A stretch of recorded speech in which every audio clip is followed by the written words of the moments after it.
Hola, veus, tot el país es troba en una situació excepcional, un estat de confinament que s'allargarà un mínim de 15 dies i que limita la lliure circulació de la ciutadania per tota Espanya.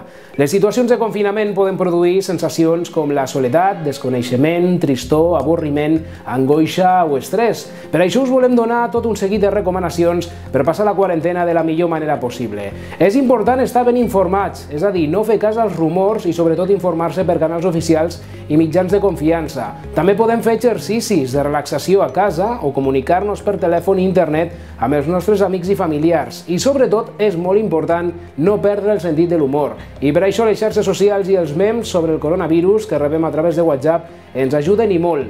Els 3 consells bàsics que aconsellen els psicòlegs serien 1. Controlar el nostre pensament i calmar-nos, és a dir, no preocupar-nos més del compte.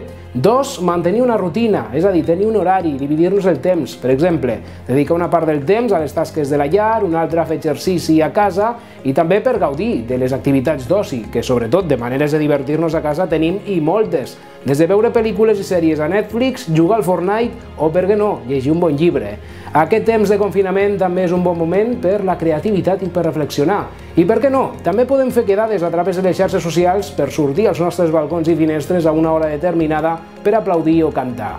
Les possibilitats són infinites. I el tercer consell és no oblidar que aquesta situació en la que ens trobem ara mateix acabarà un dia o altre. Ens hem de marcar l'objectiu que aviat sortirem d'aquesta situació d'excepcionalitat provocada per aquest Covid-19 i podrem tornar a fer vida normal, la nostra rutina habitual. Això serà aviat si entre tots som responsables i complim les directrius establertes pel govern i les autoritats sanitàries. Ja sabeu, queda't a casa.